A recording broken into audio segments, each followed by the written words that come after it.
Elon Musk has morphed into a kind of world politician. And people interpret this in very, very baseline, regular ways. So conservatives now think he is some kind of savior. He's gonna save them. And the left thinks that Musk is part of the right-wing world conspiracy. But if you look at the person, if you look at his ancestors, if you look at all the influencers, it's way, way more complicated and way more interesting. So you can't really grasp him and you can't really grasp his ideas with these baseline ideologies. And it's always about networks anyway. So his range of decision making is limited. So you also have to look at many other people if you want to have some sort of an influence. So, for example, with Tesla, he can even market the conventional view on climate change, dominated by the IPCC. He can sell that to a more conservative audience and market liberal audience. This is something that we also see from corporations like Ford, the Ford Motor Company. They also strive for a CO2 neutral future of traffic, and you can also buy the F-150 Lightning pickup truck, which is electric, and so on and so forth. So this is nothing exclusive to Elon Musk and Tesla. This is also Ford, and I've been warning about this for quite some time, that this climate agenda will be eventually more and more advertised towards a conservative and market liberal audience. Now, that doesn't mean that Musk is part of a big conspiracy. He thinks, this is the science, so he follows the science. But as I've explained in my documentary, climate science was always military science. And you are trusting a very, very secretive, program, very large program, dominated mostly by Americans and Brits. So you can check out my documentary on this. Now, of course, with SpaceX, Musk has become a major player for the US military and intelligence community. Pentagon bought his Starlink internet terminals for the war in Ukraine. The left is now hopping mad about Twitter, or X, which is now owned by Musk. And even when some advertisers run away, there's always big Republican donors and oil billionaires or whatever who can put more money into Twitter to keep it going and expand it. That shouldn't be a problem. So then recently we had this back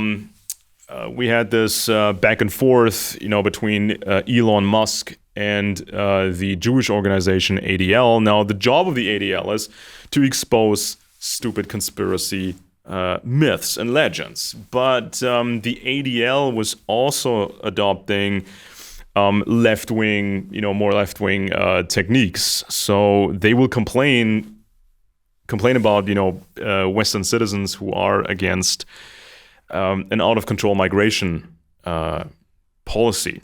So they're going overboard. This is not really the mission of the ADL, and so this is the baseline technique from the left. It's called critical theory, and this was also funded by the U.S. government, with people like Herbert Marcuse, who was even employed by American intelligence. And this was internally billed as anti-fascism, but it was used for just transforming society, get more women into the work, places, and tax them and all that. So this was used for various different things. This baseline technique is very simple. Just complain about men and white people and all that. So it's so simple. It was not a Jewish invention at all, and this is not part of some Jewish conspiracy. And obviously, right-wing extremists, they would love to have Musk on their side. They would love to, draw him in and get him in more trouble so he becomes more radical. That's what some right-wing extremists would love to see. So far, what Musk is saying and doing is fairly normal. On Monday, Musk was in Israel. Musk was visiting Prime Minister Benjamin Netanyahu, and they were visiting the region that was attacked by Hamas.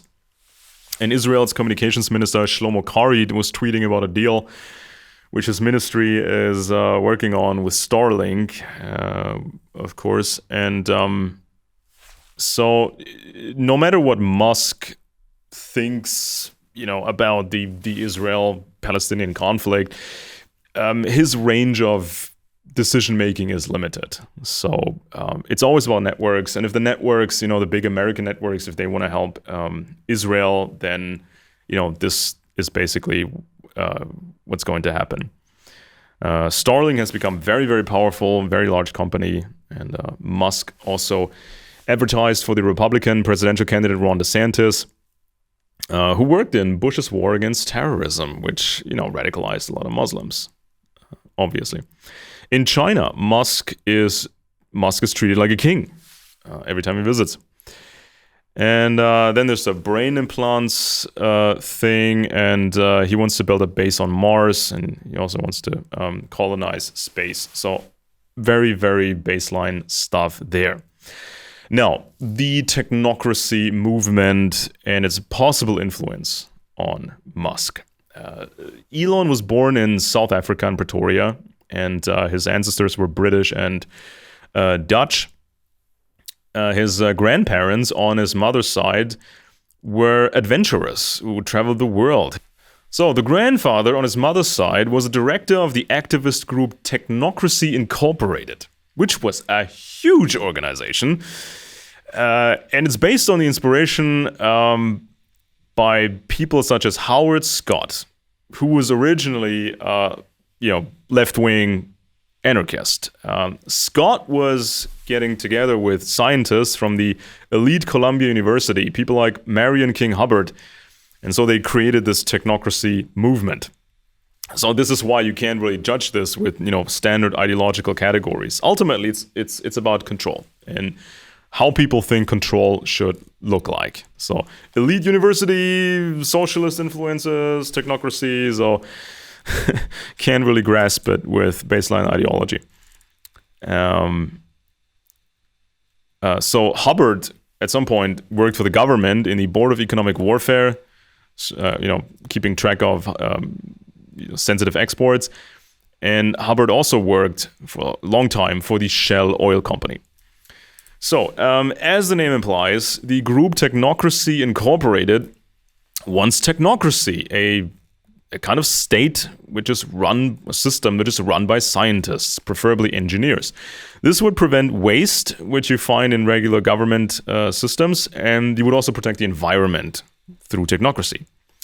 Scott wanted prices for goods to be determined by how much energy is used to make these goods.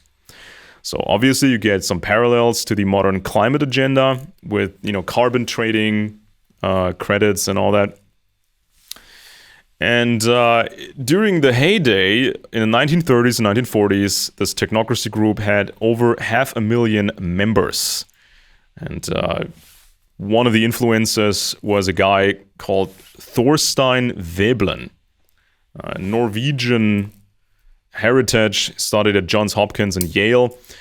He got together with dangerous researchers like John Dewey, who were involved in the New School for Social Research, and they ruined the school system in America for the general population.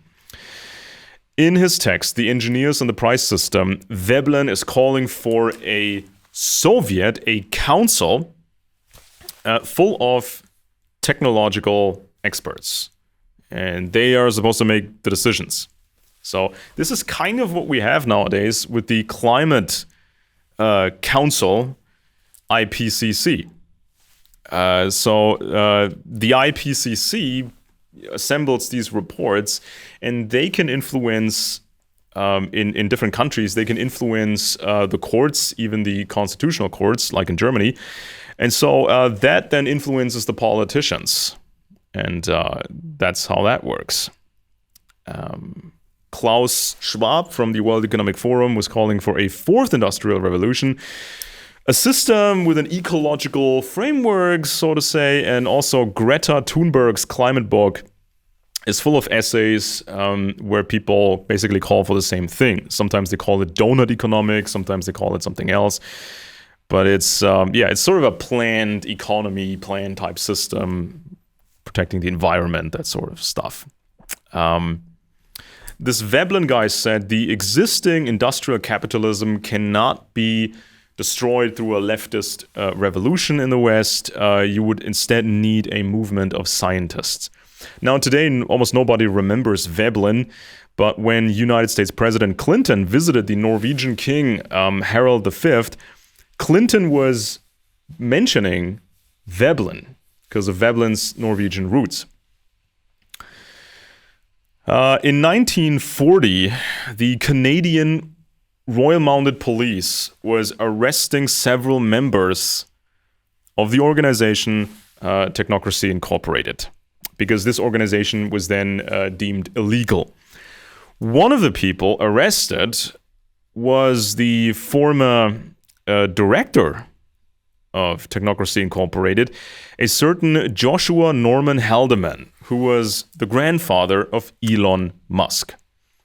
Haldeman was kind of a radical. He believed that apartheid in South Africa was meant to help the white Christian civilization, help the whites in the fight against the international conspiracy of Jewish bankers and the hordes of colored people. You know, this is what Haldeman believed. So in 1950, 2 years after the start of apartheid in South Africa, Haldeman moved with his family to Pretoria, and he became a passionate fan of the regime. Now, of course, the media has gotten hold of his old writings. For example, a text about the international conspiracy to create a world dictatorship and the threat against South Africa from 1960, and so on and so forth. So yeah, this was what this guy put out. Of course, the left wing now wants to use this to accuse Elon Musk, even though they are two separate people. Yeah, they have family connection, but they're two separate people.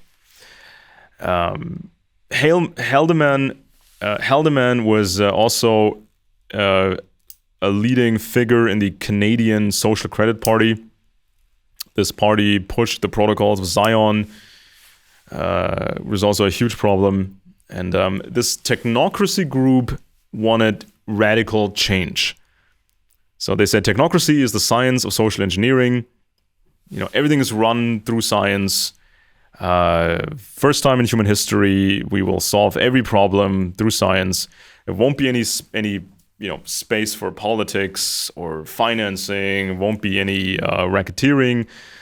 The technocracy will give people what they need, and everything will be controlled from birth to the death of a person. You know, we will be working 4 days a week, 4 hours a day. That was a promise, and so on and so forth.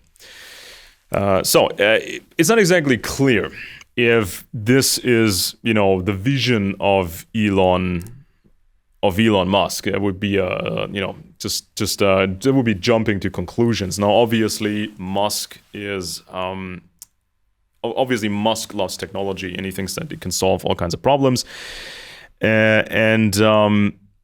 Of course, all previous systems that we humans have tried are just work in progress. So, of course, with modern tools and technology, robots and artificial intelligence, we may explore new opportunities. But of course, that needs to be done very, very carefully. And we can't just use some of these old texts, written by people that did not have modern tools. And, sometimes these people, they were not really attached to reality in many ways. So then May, the daughter of Joshua Haldeman, marries Elon Musk. One of the sons is, of course, Elon. Elon Musk was commercially successful in South Africa, but Elon apparently didn't like his father, and so there's been stuff about that in the press, and also in the Walter Isaacson biography about Elon. Elon visited university, was working on the side, had to make money on the side, and he still had $100,000 in student debt, and he had to work his butt off. So he was not just getting all that money from his father, obviously. Then Elon became successful with different corporations, hired these experts from these universities or from other big established corporations. So it's always a network. It's always about the networks. Elon named one of his children after a spy plane, a CIA development. SpaceX, of course, is launching spy satellites into orbit. And and Elon is hiring people from these established networks, the universities, the National Science Foundation, which is very important during the Cold War. I mean, not just spy planes, nuclear weapons, biological weapons. This complex was also heavily involved in climate and weather science. So when Musk was a guest on the Joe Rogan podcast, Joe Rogan was asking him about the Neuralink projects, and Rogan comes from a very simple background. Very, he's very critical of authorities, and Rogan is fairly left-wing in many ways. So he was asking, could this be misused? Where is this going? Is this going to be tested out on prisoners? Like in the old MK Ultra days. And Musk was simply saying, look, this is to help people with brain injuries and stuff, and the FDA eventually will, give its approval, and that's that. And, of course, you could think about military applications and intelligence applications for this sort of technology. That's just how it is. And same with Starlink. I mean, you can use Starlink internet in disaster zones. You could also use it in war zones, like Ukraine. And so, so Musk may give his opinion in public about, the Israel-Palestinian situation, Ukraine. He may say he favors a deal over Ukraine, stop the fighting, that sort of stuff. I mean, Elon is not specialized in these topics. He can say his opinion, but he is part of this larger network. And so he can make the big grand decisions. And it's very important that people start reading, cool books, nonfiction books about, the empires and how they're run, the intelligence agencies, and, all these important countries out there and how these things truly work. Because if we become dumber, if we rely more and more on, chatbots and stuff like that, if we become too dependent on this stuff, our skill set becomes smaller and smaller, so that makes it easier to manipulate us. Our way of thinking can be calculated in a simulation, so our behavior can be predicted through psychometrics and these databases and these algorithms. So the best thing to do is to listen to quality programs, listen to people who read a lot and have read a lot of nonfiction books, who know about these topics and who can, present the important points in a very short and concise manner. So this way you can save time and you can avoid mistakes. Because as we've seen, with this technocracy movement and, John Dewey and them manipulating the school system, this led to this big asymmetry where these elite circles, they become smarter and smarter and more capable all the time, while the general population becomes less and less capable. And this has become a huge problem, very, very big problem. So we have to counteract that. And you have to be aware that all kinds of propaganda is targeted at you. It's tailored to your psychological structure. How do you view authority in general? Did you have a good relationship with your parents? And so on and so forth. Are you more extroverted or introverted? Do you like risk or do you try to avoid risk most of the time? Do you like new things or you don't like new things? All that can be measured, and so you can be predicted. We've seen that, issue raised at previous Bilderberg conferences, where they were talking about the the lower classes as they see it, and they have become increasingly useless to the establishment because they view us, or most of us, as just consumers. We just waste resources because we want cars and we want televisions and all that stuff, but we're not really making anything new and revolutionary, which the elites want. So the elites, they have the scientists, and they can run a new system with it, or they can transform the system. And so we're going to do more reports on the concept of technocracy and who really made up that concept, who really created this concept. It's not just a left-wing concept, and it's certainly not a Jewish concept. It's about as old as empires themselves. So please like this video, comment on it, share it, subscribe to this channel. And we have some more interesting videos. We also have my English book about the royal cryptocracy, about really, really old intelligence networks. And they also had very early control over modern science.